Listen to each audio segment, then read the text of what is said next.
Yo aprendí a cocinar para no seguir recetas.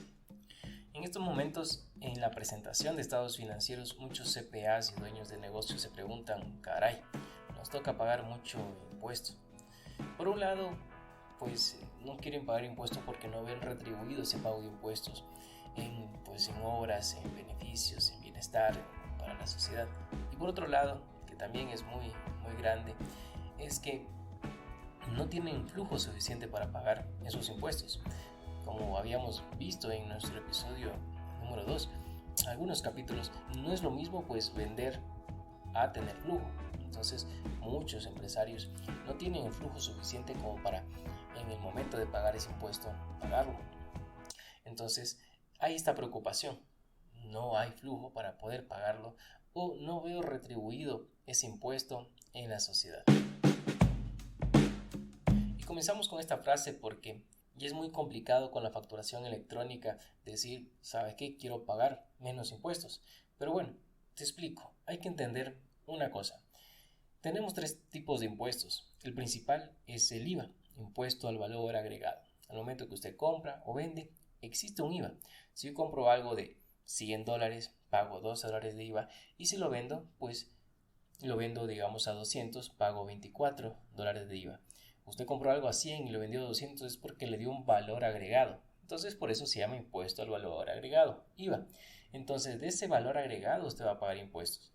Usted no va a pagar impuestos sobre los 200, sino del valor agregado que fue 100. $100 le agregó. Ese es el valor que usted agregó. ¿Sí? Y lo puede ver de la siguiente manera. Usted pagó $12 de IVA y cobró 24. La diferencia es 12. Ese es el impuesto al valor agregado. Ok, este valor agregado es el principal impuesto que pagamos en el Ecuador, el IVA. Le sigue el segundo impuesto que más recauda el fisco, el impuesto a la renta. Y por tercero, el impuesto a la salida de divisas, que por lo general no todas las empresas pues sacan sus divisas al exterior, ¿sí? Normalmente son las multinacionales o las inversiones extranjeras que pues retornan esos capitales a sus países de destino. Pero bueno, como mencionaba, el IVA es el impuesto más significativo para el fisco, el que más difícil usted tiene de decir no quiero pagar o porque pago, de que paga. Más aún, como mencionaba, con la facturación electrónica. Usted tiene facturas de venta y facturas de compra. ¿Sí? En cada transacción hay un hecho generador y con base a ese hecho generador usted paga un IVA. ¿Sí? Ok, a la final el IVA lo termina pagando el consumidor final, pero usted va a pagar por esa transformación, por ese valor agregado.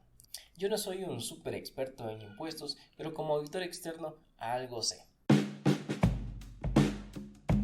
Ahora con respecto al impuesto a la renta, ¿sí? El impuesto a la renta tiene otra base para el cálculo, ¿sí? Tiene otro hecho generador. El impuesto a la renta se paga con base a la contabilidad. ¿Sí? La contabilidad, la utilidad contable. Usted en su contabilidad va a tener una utilidad contable y de esa contabilidad contable van a venir más o menos partidas que concilian esa contabilidad contable con una base imponible que es la base con la cual usted va a pagar un impuesto a la renta. Pero partiendo, sí, usted puede decirme, no, sí, no se paga de la utilidad contable, se paga de la base imponible. Sí, si usted es contador puede decir eso y está bien, pero la base imponible también nace de la utilidad contable.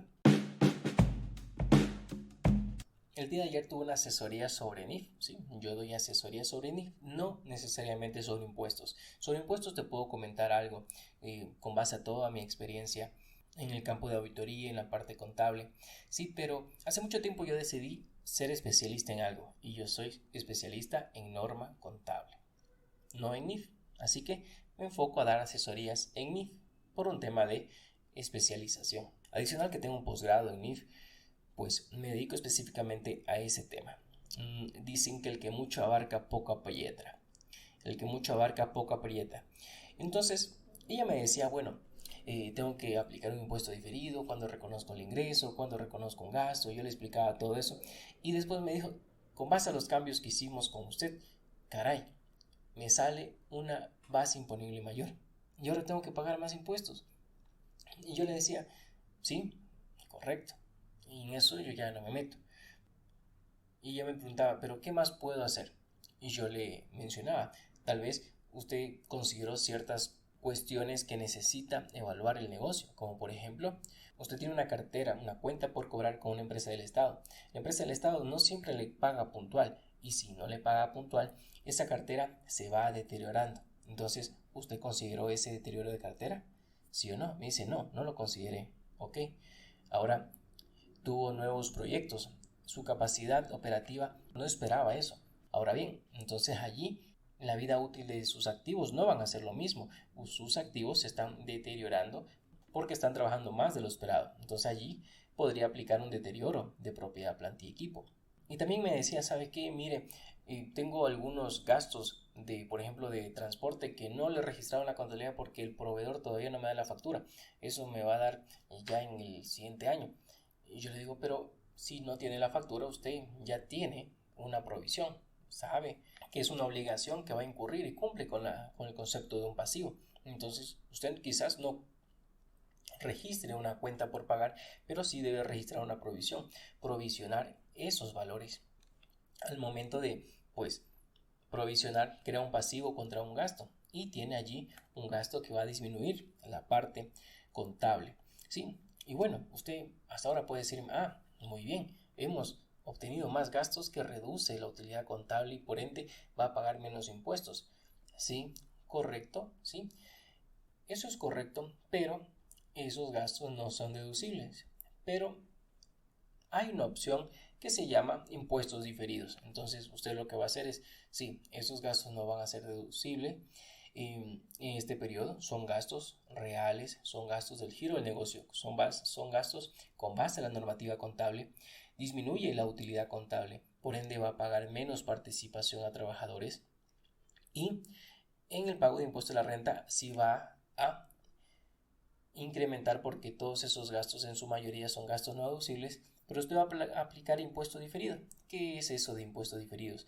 Que usted dice, ok, esos gastos como la provisión, como el deterioro de cartera, como el deterioro de propiedad, planta y equipo de los vehículos, esos gastos no se los va a considerar deducibles para el pago de impuestos en este periodo, pero yo voy a aplicar un impuesto diferido en el cual digo, yo voy a tener un crédito tributario para los periodos futuros, los periodos en el cual yo demuestre que sí, yo incurrí en el pago de esa provisión, de ese gasto de transporte, que sí, el proveedor, el cliente se demoró mucho en pagarme esos créditos. Si me hubiese pagado ese milloncito que me debía hace un año, pasó un año y no me pagó ese milloncito, si usted ese milloncito lo hubiese puesto en una inversión, en una póliza de inversión, seguramente ganaba mínimo un 9%, 10%. Entonces, ese 10% de ese millón, ¿cuánto es? 100,000. Es un valor muy alto. Eso usted está perdiendo de dinero. ¿Por qué? El costo del dinero en el tiempo. Usted como empresario, como dueño de negocio, sabe muy bien que el dinero en la mano vale mucho. Que si no tiene un recurso en la mano, le toca buscar financiamiento y suele ser muy costoso. Entonces esos valores usted está dejando de ganar. Eso es un deterioro de cartera. Entonces cuando eso se dé, cuando usted ya dé de baja, si o castigue esa cartera, allí usted aplica el impuesto diferido y esa reversión va a ser un beneficio tributario. Allí va a dejar de pagar un impuesto a la renta, aplicando de forma correcta la parte contable y la parte tributaria. Aquí en ningún momento podemos mencionar el tema de evadir impuestos, ¿sí? Ninguna de las palabras que yo voy a mencionar en este podcast va a ser el tema de evadir impuestos. Muchas otras personas, y esto ya está disminuyendo el tema de comprar facturas y eso ya no se ve mucho porque la administración tributaria ya tiene fuertes controles sobre esos temas. Entonces, como te habrás dado cuenta, el hecho de conocer un poco sobre la parte contable nos va a ayudar a que este impuesto a la renta sea pagado de forma correcta. Ahora, en la actualidad, el tema de beneficios tributarios son mucho menos y están enfocados mucho más a las nuevas inversiones. Así que hay que pagar lo justo y por eso este capítulo se llama Yo aprendí a cocinar para no seguir recetas. Yo aprendí a cocinar para no seguir recetas. Esto quiere decir que yo aprendí de mí para saber cuándo utilizarlas y cuándo no. ¿Sí? Ese es el objetivo de este capítulo. Espero que te haya gustado. Recuerda que puedes dejarme tus comentarios te sientes perjudicado por el pago de impuestos, no tienes recursos por el pago de impuestos, consideras que el pago de impuestos que haces es excesivo, déjame en los comentarios y podemos ir revisando para los siguientes capítulos. Un gusto, chao.